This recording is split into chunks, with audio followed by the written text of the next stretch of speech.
فاسألوا أهل الذكر إن كنتم لا تعلمون. بسم الله الرحمن الرحيم. الحمد لله رب العالمين والصلاة والسلام على سيد المرسلين وعلى آله وصحبه أجمعين. قال المصنف رحمه الله نفعنا به وبعلوم في الدارين آمين. تنبيه: من مات وعليه صلاة فرض لم تقضى ولم تفدى عنه، وفي قول إنها تفعل عنه أوصى بها أم لا. حكاه العبادي عن الشافعي لخبر فيه وفعل به السبكي عن بعض أقاربه. ويؤمر ذو سبا ذكر أو أنثى مميز بأن صار يأكل ويشرب ويستنجي وحده، أي يجب على كل من أبويه، وإن على ثم الوصي وعلى مالك الرقيق أن يأمره بها، أي الصلاة ولو قضاء، وبجميع شروطها لسبع، أي بعد سبع من السنين، أي عند تمامها وإن ميز قبلها. وينبغي مع صيغة الأمر التهديد. ويضرب ضربا غير مبرح وجوبا من ذكر عليها، أي على تركها ولو قضاء، أو ترك شرطا من شروطها ل10، أي بعد استكمالها، للحديث الصحيح: مروا الصبي بالصلاة إذا بلغ 7 سنين، وإذا بلغ 10 سنين فاضربوه عليها، كصوم أطاقه، فإنه يؤمر به ل7، ويضرب عليه ل10 كالصلاة. وحكمة ذلك التمرين على العبادة ليتعودها فلا يتركها. إلى آخر ما قال رضي الله عنه. بسم الله الرحمن الرحيم. تنبيه: من مات وعليه صلاة فرض lam tuqda wa lam tufda anhu. Barang siapa yang meninggal wa alaihi dan wajib bagi dia salatu fardin, salat wajib, lam tuqda lam tufda anhu, tidak bisa diqodai, wa lam tufda dan tidak bisa dikeluarkan fidyah anhu darinya. Maksudnya, jika orang meninggal sedangkan dia dalam keadaan meninggalkan sholat, ada kewajiban sholat yang belum dikerjakan, tidak bisa diqodai oleh ahli warisnya, keluarganya atau yang lainnya, dan juga tidak bisa dikeluarkan fidyah darinya. Itu pendapat yang mu'tamad. Wa fi qaulin, ada pendapat annaha tuf'alu anhu awsa biha amla. Ada pendapat mengatakan sesungguhnya tuf'alu anhu, dikerjakan darinya, maksudnya bisa diqodai oleh ahli warisnya. Awsa biha amla, baik berwasiat itu mayit, orang yang meninggal, biha untuk dikerjakan daripada salat, amla atau tidak. Ma hakahul abadi anis syafi'i li khabarin fihi. Ini sebagaimana menghikayatkan Abadi, seorang ulama, anis syafi'i, daripada Imam Syafi'i, li khabarin fihi, karena ada hadis yang diriwayatkan di Bukhari wa ghairihi, dan selain Bukhari. Berarti ada pendapat di sini mengatakan kalau seandainya ada seorang mayit telah meninggalkan salat, dalam pendapat ini mengatakan boleh diqodai bagi ahli warisnya atau yang lainnya, baik berwasiat si mayit atau tidak. Kalau berwasiat seperti seandainya dia sebelum meninggal wasiat, nak, anak banyak sholat, saya banyak sholat yang saya tinggalkan, kalau saya meninggal qodai ya, wasiat. Ini pendapat Abu Hanifah. Kalau mau diqodai syaratnya harus diwasiati. Kalau pendapat yang hakaul abadi di sini, baik berwasiat atau tidak bisa diqodai. Dan wa fa'ala bihi Subuki, mengerjakan dengan ini pendapat As-Subuki, Imam Subuki, an ba'di agharibih, daripada sebagian kerabat-kerabatnya. Imam Subuki pernah berkata, mata anni telah meninggal dariku, wa taraka khamsa sholawat, dan dia telah meninggalkan 5 sholat. Wa qadaitu anhu kiasan anisom, dan aku telah mengqadainya 5 sholat itu kiasan al-anisom, seperti dikiaskan dengan puasa. Sebagaimana puasa bisa diqadai, sholat juga bisa diqadai. Ini adalah pendapat. Kalau Abu Hanifah berpendapat lain, bisa diqadai, cuman tidak bisa dikeluarkan fidyahnya. Ini sebetulnya pembahasan ini nanti dibahas lebih luas lagi di pembahasan puasa. Sama syarihnya lebih dibahas lagi nanti di pembahasan puasa. Nah, di sini sebetulnya gini. Orang yang meninggal sedangkan dia telah meninggalkan sholat, apa bisa diqadai? Pendapat yang mu'tamad, pendapat mazhab mengatakan tidak bisa diqadai, tidak bisa dikeluarkan fidyah darinya. Terus ya apa? Sudah ditanggung sendiri, berarti itu mayit meninggalkan sholat. Di situ ada pendapat lain, pendapat yang dihikayatkan oleh Abadi Anis Syafi'i, daripada Imam Syafi'i juga. Dia menghikayatkan bahwa bisa diqadai dan bisa dikeluarkan fidyahnya. Jika dikeluarkan fidyahnya berarti dikeluarkan setiap sholat 1 mud. Dan juga Imam Subuki sendiri telah mengerjakan. Imam Subuki, imam yang alim, imam yang alim, dia telah mengerjakan daripada sebagian keluarganya yang telah meninggalkan sholat. Diqadai 5 sholat. Ada pendapat Imam Abu Hanifah, boleh dikeluarkan fidyah, tadi keliru ya, boleh dikeluarkan fidyah jika berwasiat, tidak bisa diqadai walaupun berwasiat. Boleh dikeluarkan fidyah, cuman dalam mazhab Imam Abu Hanifah mengeluarkan fidyahnya nisfu sa', bukan mud. Kalau nisfu sa' itu 4 amdad. Kalau nisfu sa' berarti 2 mud. Itu pendapat Abu Hanifah. Ada pendapat yang lain, Nagala Ibn Burhan Anil Qadim. Ibn Burhan dia memindah pendapat daripada pendapat Qadim yang mengatakan yalzam al-wali in khallafa tarikah, jika si mayit telah meninggalkan peninggalan ayyusalla alaih, untuk disolati darinya. Maksudnya kalau seandainya si mayit ini punya peninggalan, dia menyewa orang untuk mengqadai daripada sholat yang ditinggalkan oleh mayit. Di sini pendapat ya banyak dan pendapatnya juga kuat, karena memang banyak yang meninggalkan sholat ya karena sakit ya atau karena yang lainnya. Nah, ini bisa mengambil daripada pendapat yang ada, karena pendapatnya juga boleh dipakai.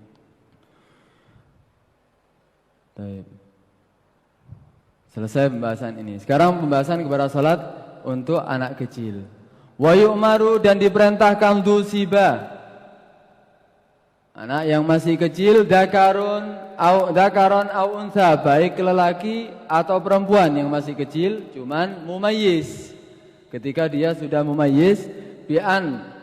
Nah, ini makna dhobit daripada mumayyiz itu gimana? Orang dikatakan anak kecil mumayyiz, bi'an sara, dengan sekiranya dia menjadi ya bisa ya'kulu, makan, wa yashrab, dan minum, wa yastanjiya wahdah, dia bisa makan, minum, istinja dengan sendirinya. Berarti itu anak dikatakan mumayyiz. Ada yang mengartikan lain, bi'ayya'rifa baina yaminihi wa min shimalihi, dia bisa mengetahui antara kanannya dan kirinya. Yang dimaksud sini bukan tahu tangan kanan atau tangan kiri. Ay ya'rif bainal khair wasyarr, dia tahu antara itu sesuatu yang baik atau sesuatu yang jelek. Itu dikatakan mumayyiz. Ada yang mengartikan lain lagi, bi ay ya'rifal khitab, bi ay yafhamal khitab wa yuruddal jawab, bisa memahami daripada percakapan dan bisa menjawabnya. Ditanya bisa menjawab dengan sesuai pertanyaannya. Itu dikatakan mumayyiz. Cuman dobit, ketentuan mumayyiz yang paling tepat yaitu apa? Bisa makan sendiri, minum sendiri, dan istinja sendiri. Kenapa anak mumayyiz ini? anak mumayyiz diperintahkan ayyajibu ala kullin min abawaihi, yaitu wajib bagi setiap min abawaihi daripada kedua orang tuanya, wa in ala, walaupun ke atas. Kedua orang tuanya bapak atau ibu atau ke atas. Bapaknya bapak, kakek dari ayah atau kakek dari ibu, semuanya sampai ke atas. Ini adalah fardu kifayah karena mimbabil amr bil ma'ruf wan nahi 'anil munkar. Walaupun ya dari ibunya wajib.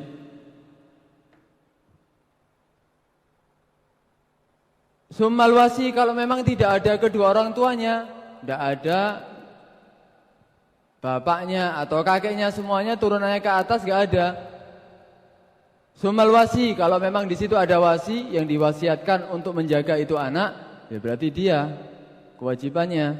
Wa ala malikir raqi, kalau memang dia budak, kewajibannya bagi siapa? Bagi raqik, bagi malikir raqik, bagi pemilik daripada itu budak. Untuk apa? Diperintahkan untuk apa? Ayya'murahu, untuk memerintahkannya, biha aibis shalah, untuk mengerjakan salat. Wajib bagi kedua orang tua atau ke atas memerintahkan anak yang sudah mumayyiz untuk mengerjakan salat. Walau qadha'an, walaupun sifatnya qadha'.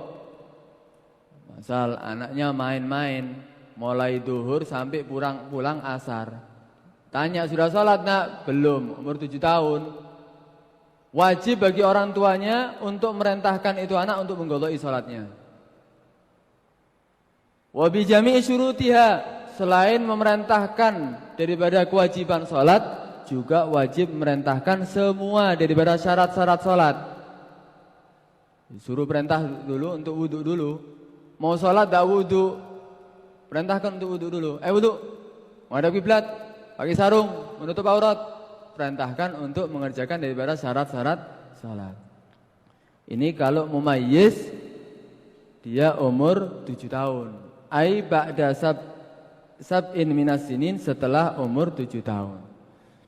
Jadi setelah umur 7 tahun, wajib bagi kedua orang tua untuk memerintahkan anaknya untuk mengerjakan sholat dan juga untuk mengerjakan daripada syarat-syarat sholat. Ba'da sab'in sinin ini setelah umur 7 tahun ini inda tamamiha, setelah sempurnanya 7 tahun, berarti masuk ke 8. Ini tidak ada khilaf antara Ibn Hajar dan Imam Ramli. Setelah umur 7 tahun berarti masuk ke 8. Ini kewajiban bagi orang tua untuk memerintahkan anaknya. Wa in mayyaza qablaha, walaupun tamyiz sebelum 7 tahun. Ya, kalau orang anak dikatakan umur 1 tahun itu apa? Setelah berlalu 1 tahun. 2 tahun setelah berlalu 2 tahun. 7 tahun setelah berlalu 7 tahun. Masuk ke 8 berarti. Mulai permulaan 8. Ya. Wa in mayyaza qablaha, walaupun dia tamyiz sebelumnya. Dia tamyiz sebelum 7 tahun. Apa diperintahkan? Enggak. Dia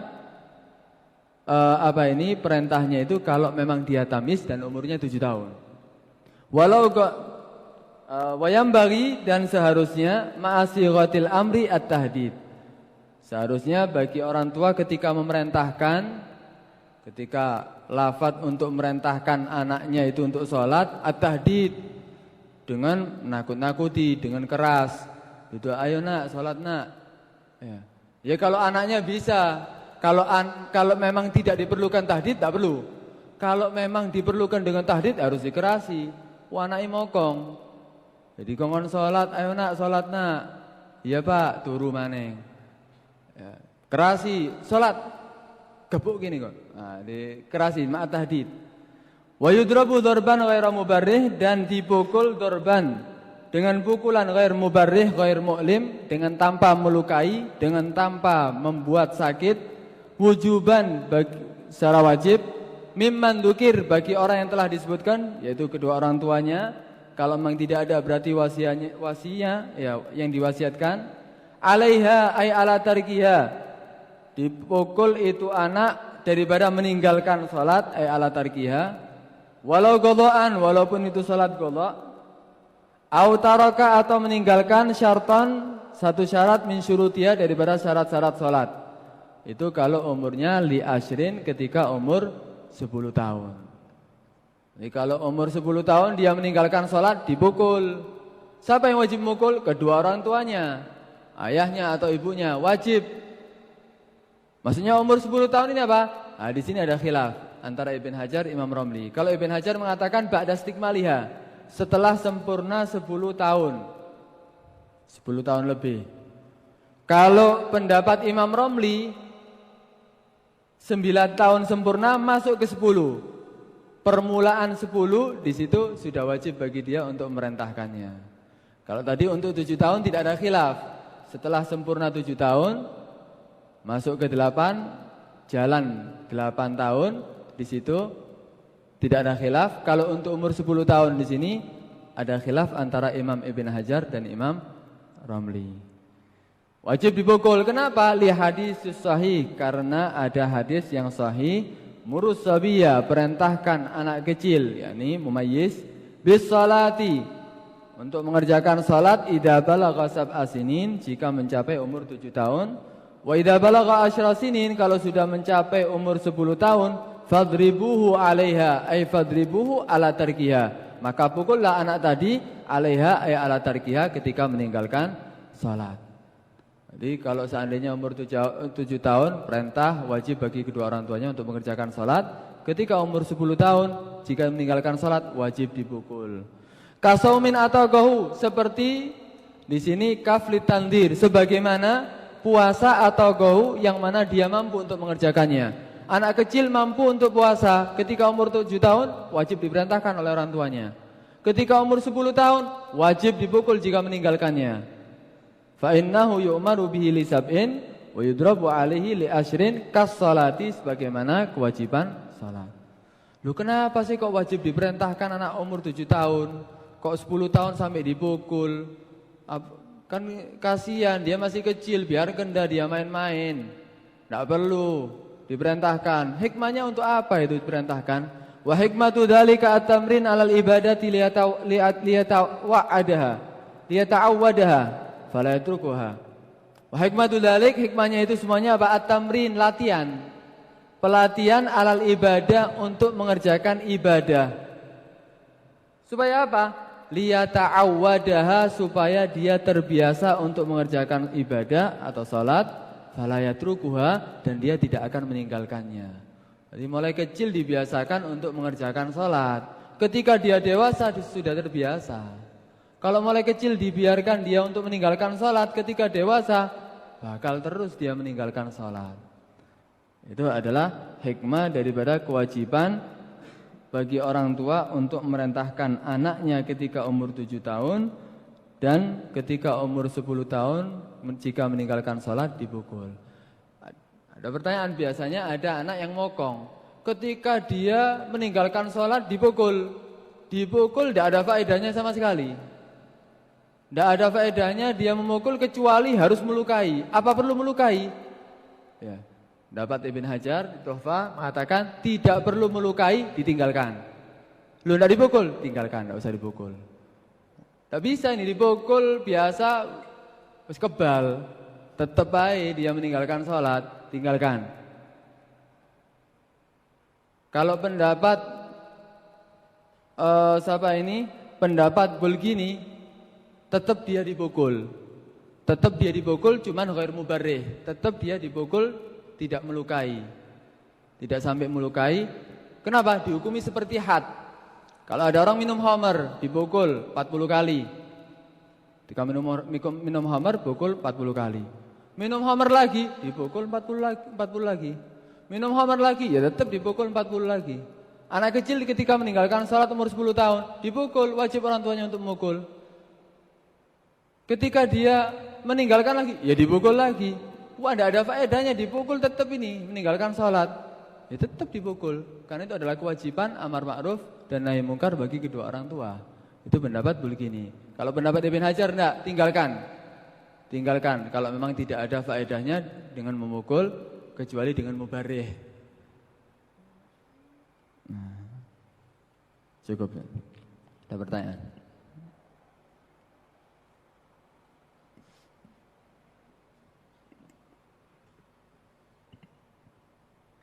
Apakah harus memukul, wajib apakah bisa selain memukul? Bisa. Seperti misalnya nggak dikasih uang, jajan misalnya. Kalau memang berarti itu anak, jadi gini. Kalau ada anak kecil yang tidak bisa diperintahkan dengan omongan, kadang-kadang anak kecil itu takutnya dengan dipukul. Kadang-kadang cukup untuk dikasih tahu, enak sholat. Ya mesti ya bagi orang tua seharusnya pakai uslub, pakai cara untuk mendidik anak. Di situ bagi orang tua harus mempunyai cara untuk mendidik anak. Jika anak itu tidak perlu dipukul, cukup diiming-iming. Kon mbek sholat setiap hari berjamaah bareng aku, setiap hari jajanannya tak tambahi. Apa perlu dipukul? Tidak perlu. Anak ini biasa kalau dikasih uang langsung. Berarti ini anak tidak perlu dipukul. Cukup dengan omongan, cukup dengan perkataan dia akan nurut. Kalau ada anak yang walaupun seperti itu tetap meninggalkan, seneng dolin. Waktunya sholat, dia sudah dibilangi sama orang tuanya untuk pulang. Ini tetap dia main. Pulang setelah keluar waktunya atau dia ditanya belum sholat, pukul. Cuman pukulan ya tadi itu tanpa mubarrih, pukul sama surban, ya pukul yang tidak sampai melukai, tidak sampai membuat sakit nyeri.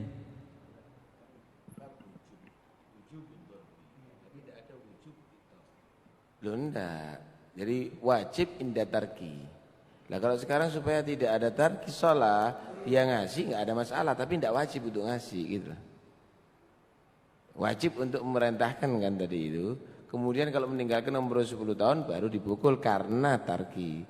Tapi tidak ada kewajiban supaya ngerjakan harus ngasih duit. Ini pembahasannya kan ada di situ sebetulnya.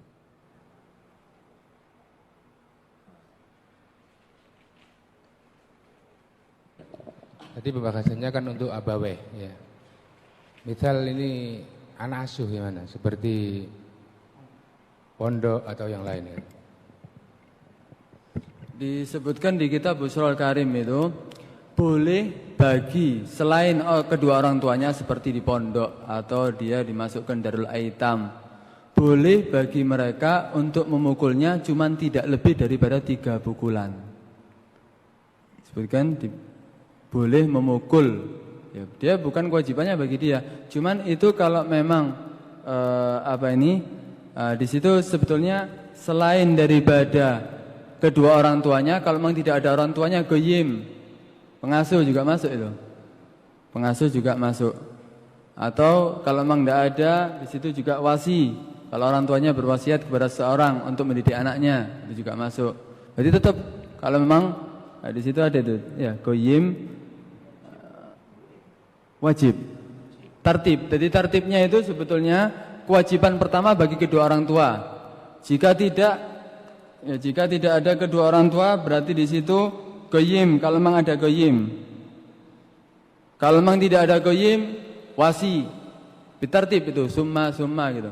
Kalau memang dia rogik, berarti pemilik daripada rogik. Kalau memang dia budak, kewajiban tetap wajib bagi dia.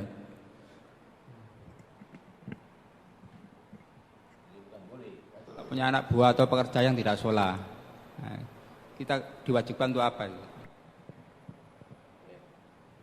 Kalau pegawai tidak sholat, ya kewajiban bagi dirinya. Cuman seharusnya bagi orang yang memiliki pegawai itu harus tegas. Harus tegas jika dia di tempatnya, di tokonya, atau dia punya pabrik, pegawainya tidak sholat, ya dia yang harus tegas. Karena cuman tidak wajib bagi dia untuk merintahkannya. Cuman dia harus tegas. Takutnya kan di situ ada peringatan-peringatan bagi orang yang meninggalkan sholat. Seandainya di satu rumah, walaupun itu tamunya tidak mengerjakan sholat, meninggalkan sholat, bakal bala akan tertimpa bagi orang yang tinggal di situ. Jangan-jangan nanti pabriknya atau tokonya nanti bangkrut gara-gara orang tadi. Cuman tidak wajib bagi dia untuk merintahkan karena dia sudah kewajiban bagi dirinya. Nanti setelah ini ada pembahasan kalau istri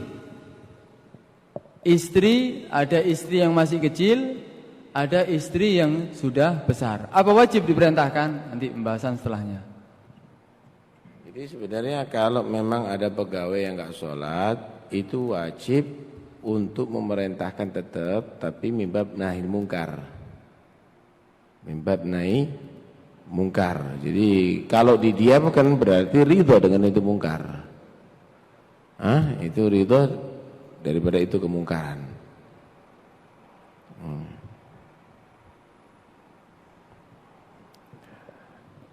Tapi orang-orang dulu itu ya, tidak nunggu 7 tahun merintah anaknya sholat. Bahkan sebelum 7 tahun ngajak. Tapi sifatnya bukan wajib sebenarnya. Tapi ngajak. Sehingga anaknya mereka umur 4 tahun itu istiqamah qiyamul lail udah. 4 tahun istiqamah qiyamul lail, membiasakan daripada kecil. 7 tahun enggak pakai diperintah, bangun sendiri sudah. Sekarang 70 tahun dibentak masih untuk terus. Subhanallah, ceritanya ada Al-Majdub, namanya Majdub. Namanya Majdub. Ini orang tuanya mulai kecil ini. Mulai kecil dia ingin anaknya jadi anak soleh gitu. Dia khatamkan Quran. Setelah selesai khatam Quran dipanggil anaknya. Syuf ya waladi, kata dia, anakku, ini khatamkan Quran dengan harapan inti ini jadi orang soleh. Anak ingin hadiah dari inti, balasan. Taib, apa? Anak minta seminggu ini, dalam seminggu kamu janji tidak maksiat sama sekali. Dijaga yang wajib, tidak maksiat sama sekali dalam seminggu ini. Balasan aku khatamkan Quran kepada kamu. Setelah usbud tidak apa-apa berarti ya. Iya. Nah, kelas. Wah, dia jaga, mata enggak ngelihat maksiat, telinga enggak dengarkan maksiat, walhasil enggak maksiat sama sekali udah. Hari ke-6 besok hari ke-7 khatamkan Quran lagi ya Pak. Siapa anak khatamkan Quran lagi untuk inti. Anak minta balasan 2 minggu jangan maksiat kepada Allah. Kalau anak enggak nerima yang kedua berarti yang pertama anak enggak dapat apa-apa. Wah, ada birrul walidain, anak udah mulai kecil terdidik. Khalas. Qabilna ala ta'ahud. Siap dah melaksanakan. Belum selesai 2 minggu, anak khatamkan Quran lagi untuk inti buana syahr. Sebelum 1 bulan infatah qalbu al-walad. Sebelum 1 bulan sudah terbuka hati itu anak. Kenapa 40 hari udah enggak maksiat, udah bersih hati. Anak ini moro-moro minta, Mekah, Madinah kata dia. Minta Mekah sama Madinah. Waladi adak saghir, dia masih kecil. Boleh Mekah Madinah, bona haji, bona ziarah Nabi kata. Enggak pengin taman safari, wala Jatim Park, wala mayahzanun. Makkah Madinah. Nangis minta ke sana ngerengek. Khalas. Ana ba usyawir syuyukhi ya walan. Ana mau musyawarah sama guru-guru ana. Musyawarah sama guru-gurunya. Nanti tanya anak inti. Kalau al-ba'its bidzalik, kalau memang yang mendorong dia dari itu tuh pergi ke Makkah Madinah hanya pingin-pinginan karena banyak orang rombongan haji, maka jangan, enggak usah dituruti. Tapi kalau karena syauq ilallah wa syauq ila Rasulillah, karena dia rindu untuk bertemu Ka'bah dan ziarah sama Nabi, jangan dicegah. Tanya, intinya apa sih mau pergi ke Makkah Madinah? Panas nak di sana, jauh tadi. Nangis itu anak rindu sama Rasulullah, Pak. Anak ingin ziarah Nabi, anak ingin iktikaf di masjid, anak ingin gada khalas. Berarti abah ente tidak berani mencegah. Pas satu permintaan abah, kamu berangkat. Kamu berangkat, satu permintaan abah. Mungkin kamu tidak kembali sudah setelah ini. Nanti tinggal di sana. Permintaan abah satu, nanti kalau ada di Telaga Hod, cari abah, ajak minum bareng di Telaga Hod. Kalau masuk surga, cari ayah, ajak al-mau'id fil mahsyar. Kita janji nanti ketemu ada di mahsyar. Itu anak habis haji, ziarah Nabi, akhirnya tidak keluar dari kota Madinah sudah. Sampai terus sama Rasulullah, sunnah nggak pernah ditinggalkan, ibadah full.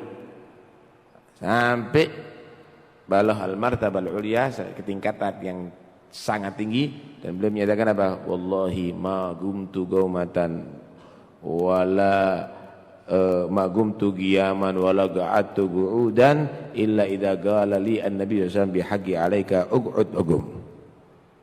Demi Allah, aku tidak pernah berdiri sekalipun atau duduk sekalipun kecuali kalau Nabi mengisyaratkan demi aku duduk, demi aku berdiri. Semua biisyarat dengan Nabi SAW. Kenapa? Tarbiyah mulai kecil.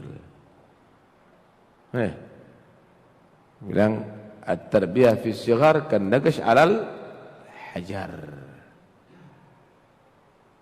Orang kalau didik dari kecil itu seperti ngukir di batu. Memang sulit, harus pelan-pelan, tidak boleh kasar-kasar, pecah nanti. Pelan-pelan. Tapi kalau sudah nggak luntur itu udah. Ukiran dalam batu, nggak luntur sudah. Terus itu. Kena hujan, kena panas, nggak luntur, nggak keropos sebabnya batu. Nah akan berubah. Kecil memang sulit kita didik. Kita ajak anak tadi itu baca Quran, baca rotib, sholat berjamaah, sulit. Tapi kalau sudah mapan, sampai tua tidak akan ditinggalkan itu semuanya. Allah alam. Ada yang perlu dibahas nggak perlu? Nggak ada. Masalah sabilillah, Ustaz. Sabilillah itu kalau di dalam masalah zakat itu bisa menerima zakat kan, Ustaz? Ibnis sabil. Sabilillah ya, uzah. Al-mujahid fi sabilillah. Nah, kemudian antum katakan tadi kalau guru-guru ini termasuk sabilillah, apakah mereka bisa untuk menerima zakat?